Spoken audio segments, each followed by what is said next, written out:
Luc Mullinder joins us on the Western Pizza Guest Hotline. Luc, let's basically start with. I asked Wes Casas. He was just popping in. He was getting his steps in. He stepped into the studio. All your football time, college, high school, you ever had a postponed game that was played the next day? No, we weren't soft back then, man. You know, if there was an issue, we were going to play it. You know, whether that was in a field, in a parking lot, whatever it was, we were going to play. I when I say that in jest, obviously, you know, these days there are different protocols in place, but I know there were a couple little league games that were played in Saskatchewan that very same night around 7:30. So, yeah, and I truly believe when Stuart Johnston talks and everyone talks, they wanted to get this game in. Like when you think about the logistics. You know, you're in a position where you got to move people around a lot, and you got to think on your feet, and you got crisis, and like you think about all the security staff that had to come back the next day. They had to like loop in. There was a lot of logistics, and then the Stamps. Where are we going to house these guys? What are they going to eat? They definitely wanted to get the game in. I thought we were going to see midnight football.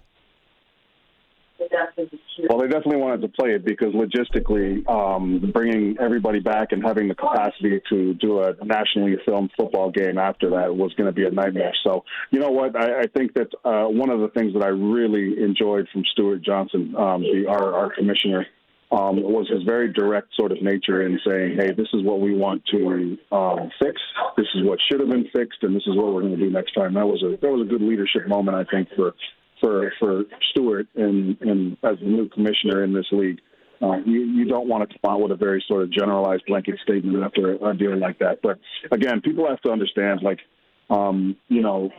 food, staffing, custodial, the TSN guys, and more importantly, the volunteers who needed to be called and asked to come back and refound. It was to get that game replayed was a monstrous effort. So there's no doubt that the league definitely wanted to play it regardless. I mean, there would have been some grumpy folks like myself and guys like Wes who would have had to do the post-game show at 3 a.m. But you know, I think it worked out for everybody.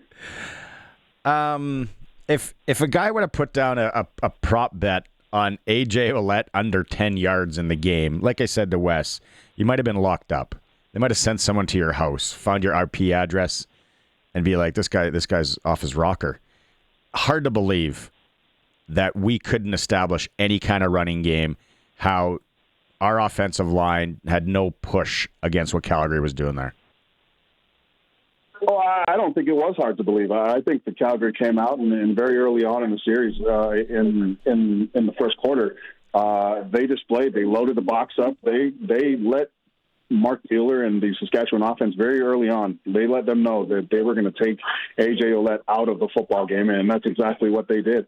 Going into that game, that team was 3-1, and especially against the Winnipeg Blue Bombers, it was the same sort of deal.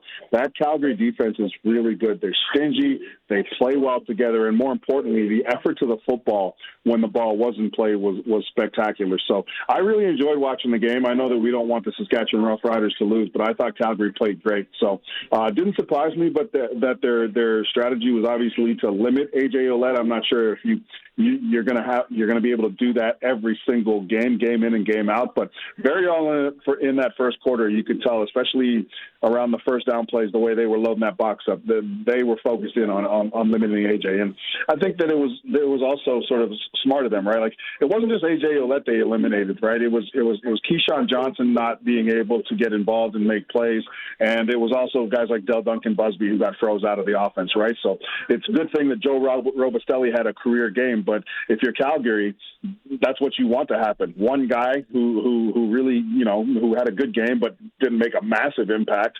you're okay with that. But let's just take their playmakers out of the game and see how well they do. And Saskatchewan lost for it. I thought Calgary played well, and I'm glad that you sort of mentioned that too. It wasn't necessarily the Riders just sort of falling apart, and it's like you said, Calgary played a good game, and they're a good football team.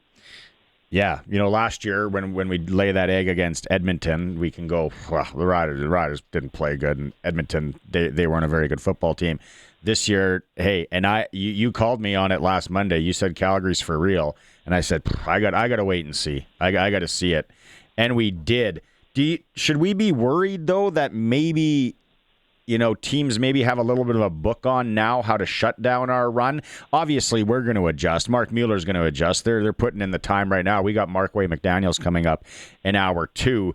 But it worries me a bit, Luke, that we adjusted fine to throw the ball in the second half, and we came out slinging it around the park, but not still being able to muster anything on the ground. Yeah, I get that, but you know what? You're gonna have those days. I think that the major concern is defensively. We saw a lot of what we saw in Winnipeg when Calgary was able to be successful. Just Vernon Adams having all sorts of time to go through his progressions and reads.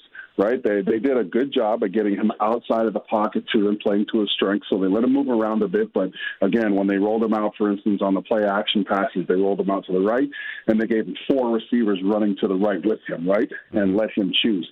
And then when they did want to ask him to get back into the pocket, man, he just had so much time. So, again, lots of credit to Calgary. I think that, every time you're not going to be able to throw for 500 yards and run for 200 yards every single game. It's a marathon, not a sprint. But I think one of the major concerns there was defensively just the inability to get Vernon Adams uncomfortable consistently. Like he had that one interception in the first quarter, and then he looked like an all-star, man. It was crazy. I was getting all sorts of texts and comments during the game. Like, man, he is slicing us. He was looking off, and you're no defensive going to tell you. And then he had that quick little pump fake. And in a zone, and then he was just picking apart to the right guy. You look left, he's going right. Like it was methodical, out schemed a bit for sure. Defensively, what would you have changed? What would you have changed to maybe try and get some more pressure on him? Oh man, you know what? I mean, there's only so much you can do. I personally. And again, Coach Mace is far more qualified than I am as a defensive coordinator in professional football, right? So, but I would have loved to see just a consistent stream of pressure, right? We were following the first down strong side blitz a little bit, but man, I would have just eventually just thrown everything out there and left it to play man. But here's the thing, here's the problem.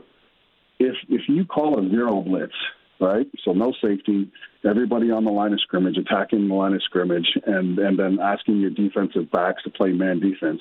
The problem is, like, Damon Alford, right? Like, their first-round pick, it's like LeBron James running around out there, man. Like, they got some playmakers to complement everything that the Riders could do. So, schematically, I think they would have found a way to try to get the ball in their playmakers' hands anyways. And don't forget, this is an offense without Reggie Bagleton, by the way, right? Like, without him. I think you just throw as much pressure at Vernon Adams as you can and ask your guys to play man because just clearly that offensive line is well-equipped to block against 4 guys, even 5. When I had Jock Wilson on last week, pre- and post-game for the Stamps, and we talked about Damian Alford. I'm like, he's a big body. You throw that up and he kind of had a bit of a coming-out party. Yeah, dude. I mean, he's going to be like a Joe. One and done here. He'll probably get a shot in the league here next year if he continues doing what he was doing. That's a really good point. It all depends on how well he can. Like right now, he's going off the waggle. Right in the NFL, they're going to want to see him be able to get off the line without the waggle. But man, that guy's got NFL written all over him. Couple more here, and I'm going to ask Darian about this in hour 3. And I'm sitting there watching and.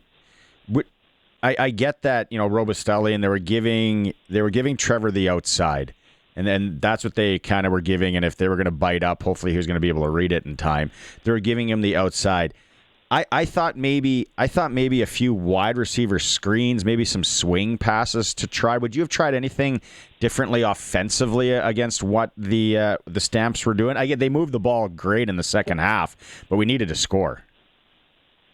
Yeah, I don't know about those wide receiver screens. You got to block them up. That's the problem with the wide receiver screens, and I think that's why you're starting to see some of the offensive coordinators trail off on giving the wide receiver the ball quickly to the edges because you're so dependent on your receiver's ability to block.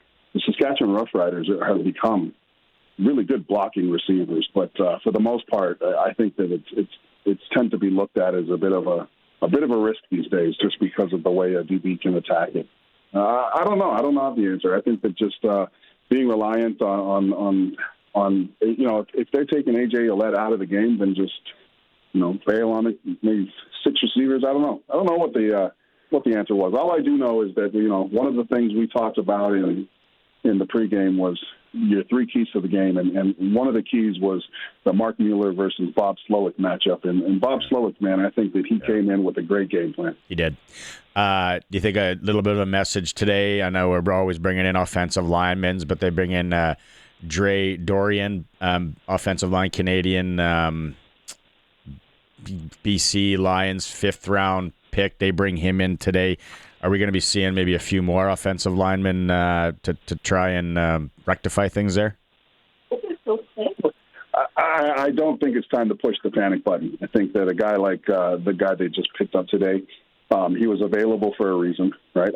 If you're a really good offensive lineman, especially a Canadian one, you're gonna be on a roster some way, shape, or form. So I think that's more of a depth add than anything. And again, let's not panic here, right? Like up until it was 4-0. We were 4-0. We're now 4-1, and we're second in the West and probably the second best team in the league. I would not submit a suggestion that states, we should revamp things. Like, this was a really good team, and they got beat by a team that's playing well.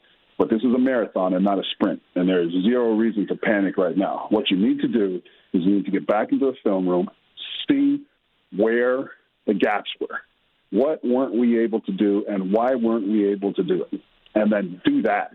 Put that into your process, get things corrected, and get ready to make a flight to BC, because that BC Lions team plays a lot better with Nathan Rourke than they do with Jeremiah Masoli. You're not worried about Brett Lauther going 1 for 3? You just had to ruin it, huh? Listen, Brett Lauther is a professional football player, and he knows what he needs to do. The one thing that you need to be, again, it's one of those deals, right? Like, I get that, who's a guy that has a ton of points for the Riders. We don't care about points, right? The fan base doesn't care about points. You know what the fan base cares about? Kicking field goals and being consistent at that and helping the team win, right? And I'm not saying that the 6 points that Brett Lauther missed out on was going to win them the game this week, but we need some consistency in that kicking game, and I think Brett Lauther knows that. Yeah. Maybe we can catch up on Friday, me and you? Dude, let's do it. You know that 36 years ago today that Milli Vanilli released Blame It on the Rain? Really? Milli Vanilli, I'll tell you what, man. They got a raw deal. They did. If Milli Vanilli was doing this now, they'd still be number one. Because it wasn't just remember that song, "Girl, I'm Gonna Miss You." Man, I'll tell you what, that "Girl, I'm Gonna Miss You" song is fire. I don't care who was lip syncing it. They got a catalog, and you're totally right. They do that in this day and age. They're selling out the Sphere in Vegas on a residency. They're touring. Right. Yeah. No, they got it. They got a raw deal. All right, Luke. Have a good week. Hopefully, we get to catch up on Friday. Have a good show, man. Yeah.